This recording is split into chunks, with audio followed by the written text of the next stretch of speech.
Baik pemirsa, sebelum kita masuk ke isu krusial yang ingin saya tanyakan kepada caleg artis kita, tapi kita melanjutkan dulu soal modal tadi. Kang Farhan, benarkah seperti yang tertera tadi di layar 750 juta atau 1 miliar sampai 4 miliar atau sebetulnya lebih? Jujur aja nih Kang. Lebih sih. Lebih. Jadi ICW itu benar.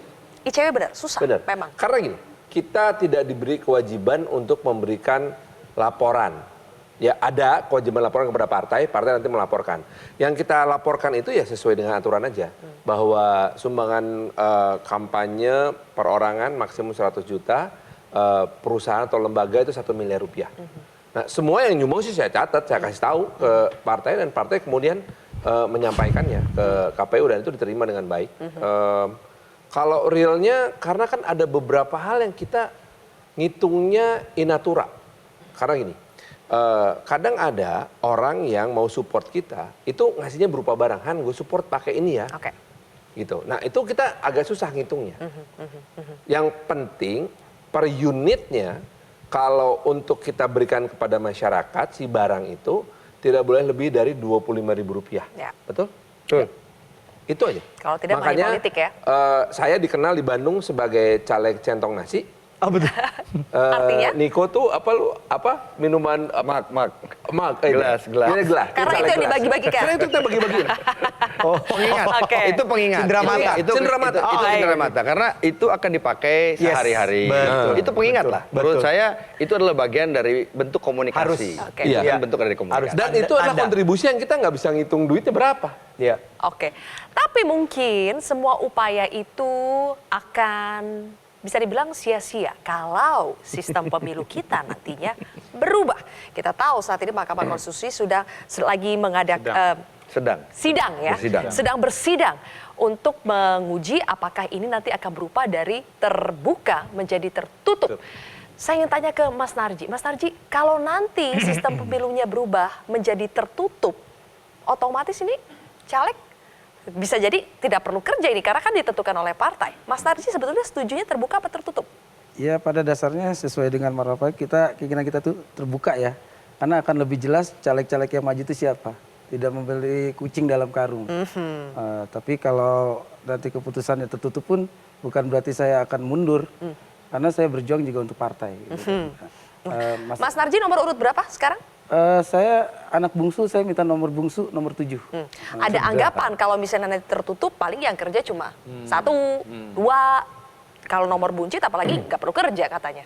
Akan begitu nggak? Saya buktikan bahwa saya adalah anak bungsu yang mau bekerja. Gitu. Iya. Kok mukanya memelas ya?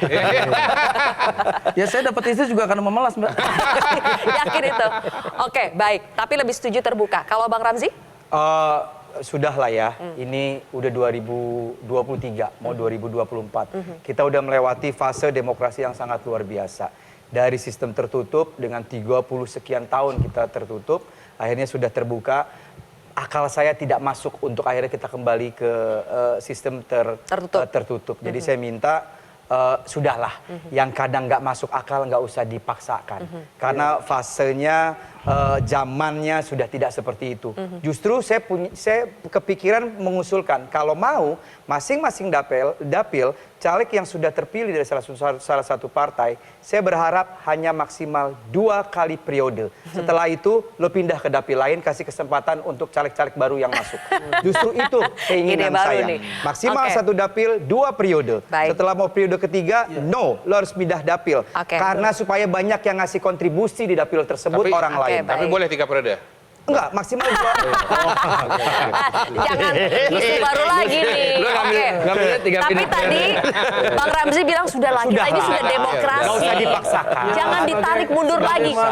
Bilangnya harusnya ke Bang Niko dong. Itu yang Ramzi ngomongin tuh nggak ada di kurikulum sekolah partai. Itu ide dia aja. Oh yang mana? Baik. Oh saya, iya. Karena gini juga Ji, sebagai angkatan 98 ya kecewa juga kalau tertutup kan. Kita berjuang. Harusnya bilangnya ke Bang Niko nih, gimana nih Bang? Maksudnya gini ngomong ke Ramzi, Ji sampein dong ke beliau. Gimana kita tahu sekarang di partai terbelah, ada yang mau terbuka, ada yang mau tertutup. Kalau Bang Niko, kenapa sih tertutup? Peserta pemilu itu partai atau caleg? Ayo, jangan tanya ke saya, Mas. Peserta pemilu itu partai atau anggota legislatif? Kalau di Undang-Undang Peserta Dasar, partai pemilu politik. itu partai. Iya. Cocok ya? Ya. Kita setuju dulu sampai di situ, Betul, ya Bang ya? betul. Ya. Kalau itu berarti kita bisa harusnya memilih partai, bukan memilih caleg. Enggak, ini kalau kita ngomong, kita ngomong di negara-negara perdana menteri itu bukan dipilih langsung. Presiden tidak dipilih langsung, tapi dipilih dulu melalui pemilu partainya, kemudian partainya akan menentukan siapa calon terbaiknya yang akan memimpin. Baik. Itu adalah kebiasaan-kebiasaan yang sudah banyak. Itu apa namanya kita bilang Best practice. kan gitu. Cuman kita sudah melaksanakan yang namanya kampanye terbuka kan gitu kan. Jadi kalau ditanya pada kami tanggung jawab kepada partai kepada pemilu sebenarnya yang tertutup karena partai akan bertanggung jawab. Partai akan bertanggung jawab untuk memberikan kader-kader yang terbaik. Jadi kalau ditanya ini kenapa begini? Ya partainya belum sekolah, kader partai dan segala macam. Kalau terbuka hari ini sekarang saya tanya, kalau yang paling jago misalnya sekarang aktivis-aktivis gitu yang bagus-bagus di luar, punya nggak uang tadi segitu banyak, Bang? Baik. Ya kan gitu. Saya tanya begitu. Kalau nanti terbuka, itu nanti menjadi pasar bagi yang punya duit saja. Benarkah? Setuju apa enggak? Benar nggak, Kang Farhan? Saya sih secara pribadi mau terbuka tertutup sikat aja. Udah aja ya. Kita ini caleg ini fighters, bukan teoris, bukan juga ahli survei. Begitu kita udah masuk partai, hanya ada satu begitu masuk kontestasi. Itu kan fungsi ketiga dari partai. Anggota partai juga sama. Satu edukasi dulu, dua ikut partisipasi, tiga baru kontestasi. Begitu kontestasi mau terbuka mau tertutup, fight. Oke, terakhir nih, Mas Kodari, kalau sistem pemilu berubah jadi tertutup, caleg artis masih ada gunanya nggak buat mendulang suara? Saya kira yang jelas itu mungkin peluangnya akan lebih berkurang ya. Kayak Narji misalnya, dengan popularitas yang beliau miliki, walaupun posisinya nomor 7, tetap bisa menang. Karena orang akan melihat Narjinya begitu. Kalau Tetapi terbuka.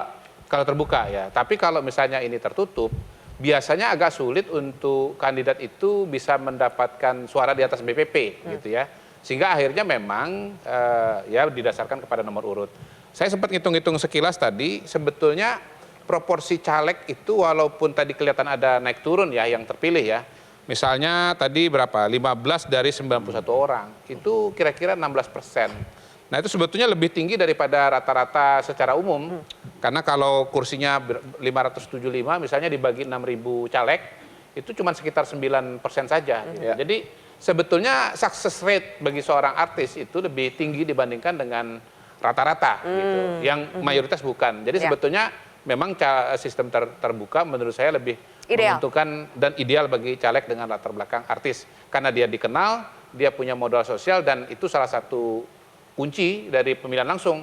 Karena pemilihan langsung itu tidak dikenal, tidak mungkin disukai dan tidak mungkin dipilih. Jadi kita berharap saja nih ya. Satu hal lagi, kalau terbuka kan berarti kita betul-betul mengembalikan kedaulatan rakyat untuk memilih calon-calon. Oke, kita kasih tepuk tangan dulu dong. Ketua umum. Terima kasih. Mau jadi ketua partai ya? Abang-abang sudah hadir di kontroversi pada malam hari ini. Sukses nanti, semoga lancar pencalekannya. Mudah-mudahan betul ya sesuai dengan apa yang tadi disampaikan di sini, betul-betul bisa amanah untuk rakyat nanti. Terima kasih sudah hadir sekali lagi di kontroversi. Pemirsa, demikianlah akhir dari kontroversi untuk minggu ini. Kita jumpa lagi minggu depan.